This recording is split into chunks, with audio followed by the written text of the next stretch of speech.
হুম। আসসালামু আলাইকুম। সবাইকে ক্যাপটেক ইনস্টিটিউটের পক্ষ থেকে স্বাগতম। আমি মোহাম্মদ তারিকুল ইসলাম, নেক্সট লিমিটেডে জুনিয়র সফটওয়্যার ইঞ্জিনিয়ার হিসেবে আছি। তো আজকে আমাদের মেইন এই সেশনে মেইনলি কথা বলবো ফ্লাটার অ্যান্ড এআই নিয়ে। তো আমাদের পুরো সেশন জুড়ে আমাদের থাকছে লার্ন উইথ নোমান ভাইয়া, ফাউন্ডার অ্যান্ড সিইও। আর নোমান ভাইয়া আমাদের পুরা যে ফ্লাটার ব্যাচ টু পুরা 4 মাসে যে আমাদের কোর্স টোটালটাই ভাইয়া ক্লাস নিবে। তো আমি ভাইয়াকে একটু আসার জন্য অনুরোধ করতেছি।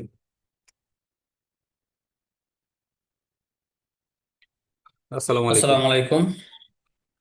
ওয়ালাইকুম আসসালাম। তরিকুল ভাই, আপনাকে অসংখ্য ধন্যবাদ আজকের মিটিং এ আমাকে ইনভাইট করার জন্য। কেমন আছেন আপনি? জি আলহামদুলিল্লাহ, ভাই কেমন আছেন আপনি? আলহামদুলিল্লাহ, শুক্রিয়া, ভালো আছি আমিও। তো ভাইকে অসংখ্য ধন্যবাদ, হ্যাঁ, যে আপনি এই মুহূর্তে মনে অফিসে আছেন, তার মধ্যে একটু সময় দেওয়ার জন্য।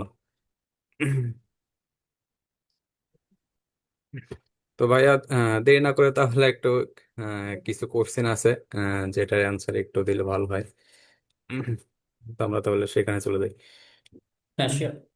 হ্যাঁ, ভাইয়ের কাছে ফার্স্ট আমার যেটা কোশ্চেন সেটা হলো আপনার ফ্লাটার জার্নিটা, এইটা কবে এবং কখন শুরু হয়েছিল এটা?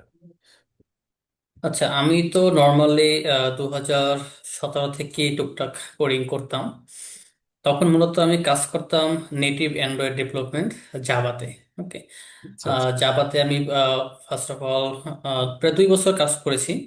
তারপর যখন 2018 দিকে ফ্লাটার রিলিজ হলো, তো তখনই আমি অল্প অল্প ফ্লাটার শুরু করলাম, প্র্যাকটিস শুরু করলাম। জি জি। এবং প্রফেশনালি আমি হইলা 2019 থেকে ফ্লাটার নিয়ে কাজ শুরু করেছি। ওকে। তো 2019 থেকে 2026 প্রায় দীর্ঘ 7 বছর আমি ফ্লাটার নিয়ে কাজ করে আসছি। এবং বাংলাদেশে প্রায় 1000 প্লাস ছাত্রকে আমি ফ্লাটার অ্যাপস ডেভেলপমেন্টের উপর ট্রেনিং করিয়েছি। এবং আমি বর্তমানে স্করপিও কর্পোরেশনের টিম লিড হিসাবে আছি এবং তাদের টিমটাকে আমি লিড করতেছি। জি জি ভাই। ভাই ট্রেনিং করাচ্ছেন আপনি অলমোস্ট কতদিন হলো? আচ্ছা, ট্রেনিং করাচ্ছি আমি অলমোস্ট 4 থেকে 5 বছর যাবত।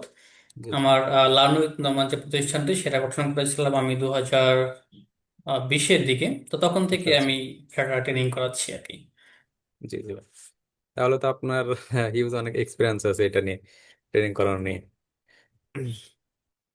আর একটা কথা সেটা হলো ফ্লাটার আমাদের ল্যাঙ্গুয়েজ তো অনেক আছে, কিন্তু ফ্লাটারটা জনপ্রিয় হয়ে ওঠার কারণটা কি বর্তমানে?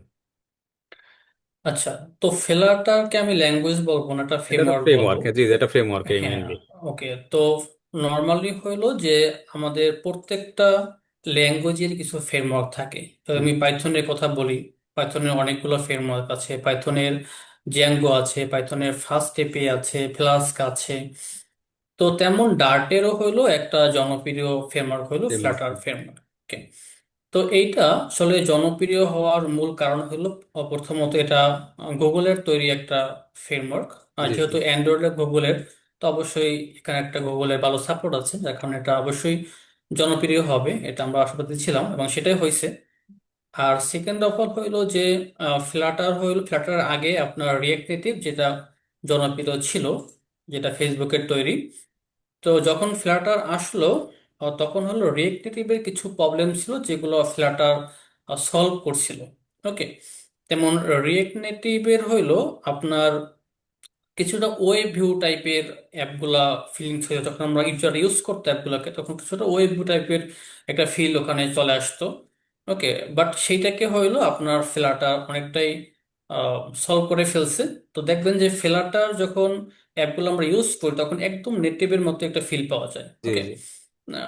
এইটা একটা কারণ। আর আরো কারণ আছে, সেটা হলো যে যেহেতু এটা আপনার ক্রস প্ল্যাটফর্ম, হ্যাঁ, আপনার এটা একই। মেইন একটা হ্যাঁ, বিষয়, জি জি। হ্যাঁ। সো যেহেতু এটা আপনার একই কোড বেস ব্যবহার করে বা সিঙ্গেল কোড বেস ব্যবহার করে আপনার Android, iOS, web, Mac, Linux সবগুলোই হচ্ছে। যদিও ম্যাক, লিনাক্স, ওয়েব এগুলো আমরা ফ্ল্যাটার দিয়ে কম ইউজ করি, বাট স্পেশালি অ্যান্ড্রয়েড, আইওএস এই দুইটা মানে একই কোড বেস দিয়ে হয়ে যাচ্ছে। সেই ক্ষেত্রে আপনাকে আলাদা করে আবার অ্যান্ড্রয়েডের জন্য জাভা বা কোটলিন ইউজ করা লাগতেছে না, আবার আইওএস এর জন্য অবজেক্টিভ সি বা সুইফট শেখা লাগতেছে না। তো এটা বড় একটা প্লাস পয়েন্ট ছিল জি জি। ডেভেলপারদের ক্ষেত্রে। এই জন্য হলো সবাই আস্তে আস্তে যারা আমরা নেটিভে কাজ করতেছিলাম তারা আমরা আস্তে আস্তে ফ্ল্যাটারে মানে শিফট করে ফেলছি। এবং বাংলাদেশে হইলো যে কোম্পানিগুলো আছে ম্যাক্সিমাম কোম্পানিগুলো হলো start up company, right? So এখানে দেখা যাচ্ছে যে একটা হিউম্যান রিসোর্সের হইলো একটা বিষয় থাকে, গ্যাপ থাকে, ছাত্রদের টাইমের একটা বিষয় থাকে। তো যেহেতু আপনার সিঙ্গেল কোড বেস দিয়ে দুইটা কাজই হয়ে যাচ্ছে, অ্যান্ড্রয়েডও হয়ে যাচ্ছে, আইওএসও হয়ে যাচ্ছে, যার কারণে হইলো আপনার এই কোম্পানিগুলো আপনার ফ্ল্যাটারকে কিন্তু প্রাধান্য দিচ্ছিল। যার কারণে আপনার হুট করে দেখা যাচ্ছে যে ফ্ল্যাটার ডিমান্ড অনেক বেশি বেড়ে গেছে, আমরাও শেখা শুরু করলাম এবং হলো কোম্পানিরাও ফ্ল্যাটার হায়ারিং শুরু করলো, এবং যার কারণে হলো এত জনপ্রিয়তা আর কি। এটা তো ওপেন সোর্সও, মানে আপনি ইচ্ছা করলে গুগলে যে কোনো কিছু, যে কোনো প্রবলেম হলে আপনি সার্চ দিয়ে দেখতে পারবেন। তাছাড়া হ্যাঁ হ্যাঁ হ্যাঁ, রাইট ফ্লাটার রাইট। যে ডক্স আছে, এবং ডক্সের আরেকটা, এপিকেট থাকে। হ্যাঁ আরেকটা কারণ হতে পারে যেটা রিসোর্স অনেক বেশি। তো জি দেখবেন জি, যে হ্যাঁ। বর্তমানে আপনি ইউটিউবে ঢুকলে প্রায় হাজার হাজার ভিডিও আছে ফ্ল্যাটের উপরে। আমার নিজের পার্সোনালি 300 প্লাস ভিডিও আছে ইউটিউবে দেওয়ার, ঠিক আছে? এবং বিভিন্ন ধরনের অনলাইন ওয়েবসাইট আছে যেগুলোতে আপনি শিখতে পারেন, বর্তমানে এআই আছে সেটাতে আপনি শিখতে পারেন। তো তো রিসোর্সের কোনো গ্যাপ নেই, যেটা অবশ্যই এখানে গুগল সাপোর্ট করতেছে। এই কারণে এটা আপনার জনপ্রিয় হতে পারে, বা আমি সেটা এআই ভাবছি। নিয়ে, এআই এর কথা যদি উঠলো তাহলে আমার একটা প্রশ্ন, যে ম্যাক্সিমাম স্টুডেন্ট বা প্রায় সবারই কথা যে এআই নাকি বাংলাদেশে জব খেয়ে দিচ্ছে, মানে এরকম অনেক প্রশ্ন আছে যে আসার জন্য আমাদের মধ্যে প্রোগ্রামার যারা আছে তাদের জন্য সমস্যা হয়ে যাচ্ছে, জব পাবে না, মানে সবকিছু কাজ এআই করে দিচ্ছে। তাহলে মানে স্টুডেন্টের ইয়ে কেন দরকার, মানে প্রোগ্রামারদের কেন দরকার, যেহেতু এআই দিয়ে এইটা হচ্ছে। নিয়ে আসলে আমাদের একটা ভুল ধারণা আসলে আছে। বিশেষ করে যারা বিগিনার্স আসলে শুরু করতে চাচ্ছে, ডেভেলপমেন্ট শুরু করবে, প্রোগ্রামিং শিখবে, জি জি। তারা হয়তো বা এটা শুনে অনেকে ডিমোটিভ হয়ে যাচ্ছে। ওকে, বাট আসলে আসলে আমরা তো এক্সপিরিয়েন্স পারসন বা আমরা প্রফেশনাল লাইফে কাজ করি। ওকে, সো হ্যাঁ, এআই আসার পরে কিছু চেঞ্জেস তো ফিল্ড অবশ্যই আসবে, সেটা জি স্বাভাবিক। জি, অবশ্যই। কিন্তু অনেকে যেটা ভাবতেছে যে আসলে এআই আসার পরে পুরো এই জব ডিমান্ডটাই আপনার একদম হারিয়ে যাবে, বা এই প্রোগ্রামিং বা ফ্রেমওয়ার্ক বলতে কিছু থাকবে না, এরকম আসলে কোনো বিষয় নেই। হ্যাঁ, এআই দিয়ে আসলে টুকটাক ছোটখাটো যে প্রজেক্টগুলো সেটা করে ফেলা যায়। বাট যখন একটা ইন্ডাস্ট্রিয়াল লেভেলের একটা প্রজেক্ট চলে আসে, লাইক আপনি চিন্তা করেন একটা ইউটিউবের কথা, চিন্তা করেন ফেসবুকের কথা, চিন্তা করেন টিকটকের কথা, বা এ থেকে কম লাইক মনে করেন আপনি বিকাশের কথা চিন্তা করলেন, নগদ কথা চিন্তা করলেন, এই সকল অ্যাপগুলো কিন্তু কখনোই আপনি ফুললি এআই দিয়ে তৈরি করতে পারবেন না। জি জি। ওকে, কারণ একটা অ্যাপে শুধুমাত্র কোডিং না, একটা অ্যাপে কোডিং সর্বোচ্চ 20% থাকে। ওকে, বাকি বিষয়গুলো থাকে হলো আপনার structure, hmm. Security, performance. Okay, তো সবকিছু বিবেচনা করে কিন্তু একটা অ্যাপ, একটা সফটওয়্যার ডেভেলপমেন্ট করা হয়। তো সেইখানে আসলে কোডিংটা আগেও খুব, আমি এটা 20%ই বলবো, যে একটা অ্যাপ ডেভেলপমেন্ট জাস্ট 20% আপনি কোডিং করতে পারেন, বাকি 80%ই হলো আপনার আদার্স বিষয়গুলো থাকে। এবং ওইগুলো যদি আপনার নলেজ না থাকে, কখনোই আপনি এআই দিয়ে ভালো একটা সফটওয়্যার বা আপনার একটা বিজনেস লেভেলের সফটওয়্যার তৈরি করতে কখনোই পারবেন না। ওকে, সো এখানে আমি মনে করি যে ভয় পাওয়ার কিছু নেই, এখানে হচ্ছে একটু ফিল্ডটা চেঞ্জ হয়েছে। আগে হলো আমরা জাস্ট কোডিং গুলো হাতে করতাম, এখন আমরা এআই সাপোর্ট নিয়ে করি। বাট অবশ্যই আপনাকে যদি সফটওয়্যার ডেভেলপার হইতেই হয়, মাস্ট বি আপনাকে বেসিক বিষয়গুলো ভালো করে বুঝতে হবে, সিস্টেমের স্ট্রাকচার বুঝতে হবে, সিস্টেমের ডিজাইন বুঝতে জি হবে, জি। ডাটাবেস ডিজাইন বুঝতে হবে, সিকিউরিটি বুঝতে হবে, পারফরমেন্স বুঝতে হবে। তো এইগুলো না বুঝতে কখনো এআই দিয়ে আসলে শুধুমাত্র আপনি নিজেকে ডেভেলপার দাবি করতে পারবেন, বাট জি আসলে জি, সেটা অবশ্যই। আপনি ইন্ডাস্ট্রিয়াল লেভেলে কিছু করতে পারবেন না। এআই, আমার মনে হয় এআই যেটা শুধুমাত্র আমাদের টাইম কনজিউমের যে বিষয়টা, ওইটা কিছু দিক থেকে আমাদের বাঁচায় দিচ্ছে। যে ইরোর যে হ্যান্ডেল গুলো আছে, তারপরে মানে অনেক কিছু আছে। আপনার একটা জিনিস যদি শিখতে যান, সেক্ষেত্রে যদি এআই কে যদি সার্চ করেন, দেখা যায় ওনারা সুন্দর সুন্দর রিসোর্স দিবে। বাট এইটা না যে এআই একেবারে আপনাকে সম্পূর্ণ করে দিচ্ছে। আপনি যেটা বললেন যে 20% কোড, যেটা কোড ইয়ে থাকে, আর বাকিগুলা কিন্তু সবকিছু নিজের উপরে ডিপেন্ড করতে হয়, সেটা সিকিউরিটি হোক যেটাই হোক। হ্যাঁ সেটাই, তো মানে এটা এআই, নিয়ে আসলে আপনি সাপোর্ট নিতে পারবেন, যে এআই সাপোর্ট সাপোর্ট নিতে নিতে পারবো। পারবেন, বাট বাট এআই কে হলো আপনি একদম মাদার হিসাবে ইউজ করতে পারবেন না না। না, এটা ওকে, কখনোই সম্ভব না। এটাই, জি জি। এটাই আর কি। ভাই আর ছোট করে একটা অ্যান্সার দিবেন, সেটা হলো মানে ফ্লাটার এটা কি ফ্রন্ট এন্ড নাকি ব্যাক এন্ড, কোন হিসাবে কাজ করে? আচ্ছা, তো ফেলারটা নিয়ে অনেকের হয়তো বা ধারণা থাকতে পারে যে এটা অনেকে মনে করে যে ফুল স্ট্যাক। ওকে, বাট আসলে এমন না। ফেলাটার হলো নর্মালি ফ্রন্ট এন্ড ইউজ করা হয়। জি ওকে, জি ফেলাটার দিয়ে আপনি অ্যাপ এবং ওয়েবসাইটের ফ্রন্ট এন্ড করতে পারবেন, ব্যাক জি। এন্ডের জন্য হলো আপনাকে আলাদা ব্যাক এন্ড ফ্রেমওয়ার্ক ইউজ করতে হবে। ওকে, ফেলাটারেরও ব্যাক এন্ড আছে যেটা, বাট ওই রকমের আর কি নেই। যেটা তৈরি হচ্ছিল ডার্ট দিয়ে, ডার্ট ফোরক নামে যেটা তৈরি হচ্ছিল, বাট ওটা আগানো হয়নি, প্রজেক্টটা আসলে অতটা এখনো পরিচিত না। সো ওটা আমরা কেউ ইউজও করি না আসলে। তো সেই হিসাবে বলতে পারি আসলে যে আপনার ফ্ল্যাটার হলো ফ্রন্ট এন্ড ফ্রেমওয়ার্ক। কন্টেন্ট, হ্যাঁ হ্যাঁ। বা ডার্ট নিয়ে, হ্যাঁ, একটা কোশ্চেন, ডার্ট বিগিনারদের জন্য কেমন হেল্পফুল হবে? এটা কি খুব হার্ড নাকি মানে অ্যাজ ইউজুয়াল অন্যান্য ল্যাঙ্গুয়েজের মতোই? আচ্ছা দেখেন, ডার্ট প্রোগ্রামিংটা তুলনামূলক অনেক সহজ। ওকে, হুম হুম। যদি কেউ জাভা করে থাকে তো জাভার সঙ্গে অনেকটাই সিমিলার আছে, ডার্টের সিনট্যাক্স গুলো সিমিলার আছে জাভার সঙ্গে। তো অন্যান্য প্রোগ্রামিং ল্যাঙ্গুয়েজের থেকে ডার্ট এর তুলনামূলক সিনট্যাক্স অনেক বেশি সহজ। জি ওকে, জি এবং এই ডার্ট ফ্লাটার যেটাই বলেন না কেন, এইগুলা কোডিং খুব কম করতে হয়। যারা আমরা নেটিভ অ্যান্ড্রয়েড ডেভেলপমেন্ট করে আসছি, এর সাথে আমি বিষয়গুলো কম্পেয়ার করতে পারবো। কারণ যখন আমরা জাভাতে কোডিং করতাম, একটা সিম্পল ডোরোয়ার বা একটা অ্যাপ বা তৈরি করার জন্য আমাদের অনেকখানি কোডিং করতে হতো, প্রায় 20 থেকে 25 লাইনের কোডিং করতে হতো। বাট জি জি। ফ্লাটারে আপনি জাস্ট সেটাকে 2 থেকে 3 লাইনে বিদারি করে ফেলতে পারতেছেন। ওকে, হ্যাঁ হ্যাঁ হ্যাঁ। তা অন্য ফ্রেমওয়ার্কের সাথে আমি কম্পেয়ার করলে Flutter is too much easy framework. জি জি। তাহলে নতুনদের জন্য ডার্ট বেস্ট একটা অপশন, হ্যাঁ, আমার এটা যেটা মনে অবশ্যই। হয়। হুম। আচ্ছা ভাই, ভাই আরেকটা কথা যে আহ, এখন বর্তমানে আপনি যে কোনো কিছু করতে গেলে তো ইউটিউব আছে, যে কোনো কিছু রিসার্চ করতে গেলে ইউটিউব আছে, এআই আছে, ইভেন ফ্লাটারের জন্য গুগল তো মানে ওপেন সোর্স। তাহলে সেই ক্ষেত্রে আমাদের মেন্টরের প্রয়োজন কতটুকু? যে একটা স্টুডেন্ট ইচ্ছা করলেই তো আপনার ইউটিউব থেকে শিখতে পারবে, কিংবা সেটা ডক্স আছে, ফ্লাটারে ডক্স এ টু জেড দেওয়া আছে, তাহলে মেন্টরসের প্রয়োজনটা কেন এত দরকার? আচ্ছা দেখেন, আমি এটা আগেই বলেছি যে হ্যাঁ, আপনি যে কোনো, আপনি এখন স্কিল ডেভেলপমেন্ট করতে যান না কেন, আপনি অনেক ওপেন সোর্স রিসোর্স আপনি পেয়ে যাবেন। ওকে, যেগুলোতে আপনি শিখতে পারেন।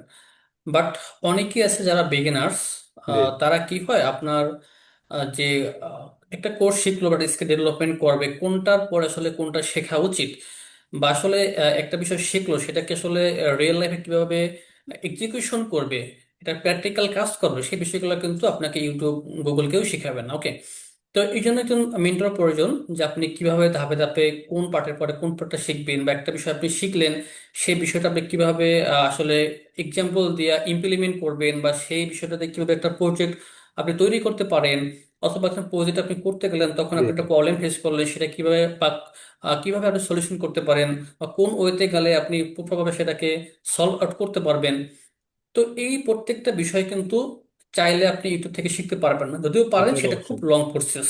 মানে যেটা আপনি মনে করেন একজন টিউটর বা যে আপনাকে গাইড করে, যেটা আপনি 3 মাসে শিখতে পারবেন, সেটা আপনি নিজে লার্নিং করে শিখতে গেলে সেটা আপনি 1 বছরও পারবেন না। ওকে, এটা আসলে কিন্তু বাস্তবতা। তো এই যে আপনার সময়টা যাতে অপচয় না হয়, আপনি যদি সঠিকভাবে শিখতে পারেন, আপনার কেরিয়ার গাইডলাইন্সের জন্য ভালোভাবে আপনি পান, সেক্ষেত্রে হলে কিন্তু আপনার অবশ্যই একটা মেন্টরের প্রয়োজন আছে। জি জি ভাই, ধন্যবাদ। হ্যাঁ, আমরা যারা বিগিনার আছে, দেখা যায় অনেকেই কোনোদিনও কোনো ল্যাঙ্গুয়েজ করে নাই, কিংবা আপনার সিএসসি ব্যাকগ্রাউন্ডের না, তাদের জন্য কি আসলে প্রোগ্রামিং ল্যাঙ্গুয়েজ না? অনেকের এই ধারণা থাকে যে আমি তো সিএসসি ব্যাকগ্রাউন্ডের না, তাহলে আমি কি প্রোগ্রামিং ল্যাঙ্গুয়েজ পারবো, কিংবা এইটা দিয়ে কি কোনো ফিউচার আছে? তো দেখেন যে ইঞ্জিনিয়ার আর ডেভেলপার এর ভিতরে অনেক ডিফারেন্ট। ওকে, আমরা হয়তো জি জি বা অনেকেই ডেভেলপার হয় নিজেকে ইঞ্জিনিয়ার ভেবে ফেলি। ওকে, বাট ইঞ্জিনিয়ার আর ডেভেলপারের ভিতরে অনেক বেশি ডিফারেন্স আছে। তো আমরা অবশ্যই, আপনি সিএসসি ব্যাকগ্রাউন্ড ছাড়া ইঞ্জিনিয়ার হতে পারবেন না, বাট আপনি যে কোনো ব্যাকগ্রাউন্ড থেকে আপনি ডেভেলপার হতে পারবেন। জি ওকে, ডেভেলপার হওয়ার জন্য আপনাকে হলো একটা ফ্রেমওয়ার্ক শিখতে হবে, বা কিছু ল্যাঙ্গুয়েজ শিখতে হবে, তাই না, কিছু স্ট্রাকচার শিখতে হচ্ছে, ডাটাবেস শিখতে হচ্ছে। এগুলো আপনি জাস্ট 6 মাস থেকে 1 বছর প্র্যাকটিস করলে যে কোনো ব্যাকগ্রাউন্ড থেকে এটা শেখা সম্ভব। কারণ এখানে আপনাকে কম্পিউটারের হার্ডওয়্যার রিলেটেড কিছু শিখতে হচ্ছে না। ওকে, কম্পিউটারের হার্ডওয়্যার রিলেটেড কিছু বা মেকানিজম আপনাকে শিখতে হচ্ছে না। এখানে আপনাকে প্রসেসর সম্পর্কে কোনো আইডিয়া লাগতেছে না। তো জি জি। এগুলো ইন্টারনাল বিষয়, এগুলো হলো সিএসসি ব্যাকগ্রাউন্ডের প্রয়োজন আছে। বাট যারা তাছে ডেভেলপার হয়ে নিজের স্কিল ডেভেলপমেন্ট করে একটা ক্যারিয়ার তৈরি করবে, সেটা যে কোনো ব্যাকগ্রাউন্ড থেকে সে ডেভেলপার হতে পারে। ওকে, নন সিএসসি ব্যাকগ্রাউন্ডের স্টুডেন্টস, লাইক আপনার বিজনেস অথবা আর্টস যেটাই হোক, মানে সিএসসি ব্যাকগ্রাউন্ডের না, তাদের জন্য কি বাংলাদেশে যে কোম্পানিগুলো আছে এগুলো জব অপরচুনিটি আছে, নাকি তারা জব করতে পারবে না? না, অবশ্যই আছে, কেন নাই। আমরা যখন নিজেরাই হায়ারিং করি তখন আমরা তো দেখি না যে আসলে জি জি সে কোন ব্যাকগ্রাউন্ডের। আমরা মূলত দেখি তার স্কিল, সে কতগুলো প্রজেক্ট করেছে, কোন ধরনের কোন কমপ্লেক্সিটি সে প্রজেক্ট করেছে। ওকে, তার প্রজেক্টগুলো করেছে সেগুলো কি সবই এক ধরনের প্রজেক্ট, নাকি সে ডিফারেন্ট এবং খুবই কমপ্লেক্স কিছু সলভ করেছে। ওকে, তো তার উপর ডিপেন্ড করে কিন্তু আমরা হায়ারিং করি, এবং জি জি ম্যাক্সিমাম কোম্পানি এটাই করে। ওকে, হয়তোবা কিছু 10% থাকতে পারে ব্যতিক্রম, তারা চাইতে পারে সিএসসি ব্যাকগ্রাউন্ডের, বাট 90% ডেভেলপারে আপনার স্কিল খুঁজবে, আপনি কি কাজ করেছেন, কোন প্রজেক্টে কাজ করেছেন, সেই বিষয়গুলো হলো খুঁজবে। জি তো আমি এদিক থেকে বলতে পারি যে যে জব পেতে হলে শুধুমাত্র যে সিএসসি ব্যাকগ্রাউন্ডের হতে হবে এমন না, যে কোনো ব্যাকগ্রাউন্ড থেকেই আপনার সফটওয়্যার ডেভেলপার হওয়া পসিবল। এবং বিশ্বে ভালো ভালো সফটওয়্যার কোম্পানিতে বাংলাদেশ থেকে অনেক ডেভেলপাররা কাজ করতেছেন যারা হলো নন সিএসসি ব্যাকগ্রাউন্ডের। জি জি। আমাদের মানে মেইন যে ফোকাস সেটা হলো স্কিল। স্কিল হলো আপনার ফ্রিল্যান্সিং স্কিল। হোক কিংবা যে রাইট, কোনো রাইট, রাইট। কোম্পানিতে হোক, এটা আপনি জব ইজি ভাবে করতে পারবেন। রাইট। তো এটা আসলে অনেকের কনফিউশন থাকে যে ভাই আমি তো সিএসসি ব্যাকগ্রাউন্ডের না, আমি তাহলে জব করে কি করবো, প্রোগ্রামিং শিখে কি করব। আচ্ছা, আরেকটা কথা আমার যেটা মনে হলো যে এর সবাই চেনার কথা যে রাব্বিল ভাইয়া, আহ, উনিও কিন্তু মানে রুয়েট থেকে পড়াশোনা করে সিভিল ইঞ্জিনিয়ারে। তো হ্যাঁ, বর্তমানে বেশ এখানে একটা। রাব্বিল ভাই আছে, তারপরে হাসিন হায়দার ভাই আছে, জি সেও জি সিভিলে পড়াশোনা করেছে। তো তারা বাংলাদেশে ভালো লেভেলে আছে, এবং তারা ভালো ভালো পজিশনে কাজ করতেছে। তো তারা অবশ্যই এখানে এক্সাম্পল হতে পারে। জি জি। আহ, আরেকটা কথা সেটা হলো ফ্লাটার শিখতে গেলে আমাদের কি এপিআই ম্যান্ডেটরি লাগবেই, যে এপিআই ছাড়া ফ্লাটার অ্যাপ ডেভেলপ করা যাবে না, এরকম কিছু? আচ্ছা, দেখেন যে ইন্ডাস্ট্রিয়াল লেভেলে কাজ করতে গেলে বা প্রফেশনাল লেভেলে কাজ করতে গেলে অবশ্যই এপিআই প্রয়োজন আছে। জি বাট জি যদি কেউ চায় যে নিজের জন্য বা ছোটখাটো কিছু অ্যাপ তৈরি করবে, জাস্ট নিজের প্র্যাকটিস পারপোজে বা নিজের ইউজেস পারপোজে, সেটা আপনার এপিআই না ইউজ করেও হতে পারে। সেটা ফায়ার বেসিস করতে পারে, লোকাল ডাটা বেসিস করতে পারে। বাট যখন ইন্ডাস্ট্রিয়াল লেভেলে একটা প্রজেক্ট হবে তখন অবশ্যই এপিআই লাগবে। লাইক যদি আমি একটা এক্সাম্পল দিই, মনে করেন বিকাশের কথা, রাইট? সো বিকে যখন আমরা ইউজ করি তখন আমরা অবশ্যই ডেটাগুলো বিকাশের সার্ভারে পাঠাই, এখানে ট্রানজাকশন তৈরি করি, আবার আমরা আমাদের ডাটাগুলো ফেস করে আমাদের অ্যাপের ভিতরে নিয়ে আসি। তো এই প্রত্যেকটা প্রসেসই কিন্তু আমাদের এপিআই এর মাধ্যমে হয়। ওকে, এবং ম্যাক্সিমাম যেগুলো ডাইনামিক অ্যাপ সবগুলোতে মূলত এপিআই ইউজ করা হয়। তো এক কথায় বলতে পারেন যে আপনার ইন্ডাস্ট্রিয়াল লেভেলে বা প্রফেশনাল লেভেলে কাজ করতে গেলে আপনাকে এপিআই মাস্ট বি জানা থাকা এপিআই মাস্ট প্রয়োজন। লাগবেই। প্র্যাকটিসের জন্য হলে ছোট ছোট প্রজেক্টের ক্ষেত্রে হলে তখন আপনার এপিআই না হলে সমস্যা নেই। এটাই। জি জি। আপনাকে ধন্যবাদ যে আমাকে ইনভাইট করার জন্য। আর আমি বলবো যে আপনার ক্রাফটিক ইনস্টিটিউট হলো ফ্ল্যাটারিয়াস ডেভেলপমেন্ট কোর্সের দ্বিতীয়তম ব্যাচ হলো জি রান জি। করতে যাচ্ছে। তো যারা আপনারা অ্যাপ ডেভেলপমেন্ট শিখে ক্যারিয়ার বিল্ড করতে ইচ্ছুক, তারা ক্রাফটিকের সঙ্গে যুক্ত হতে পারেন। আপনাদের সঙ্গে আমি আছি, আমি ক্লাস দেবো ইনশাল্লাহ। দেখা হবে সবার সঙ্গে। ভালো থাকবেন সবাই। থ্যাংক ইউ ভাই।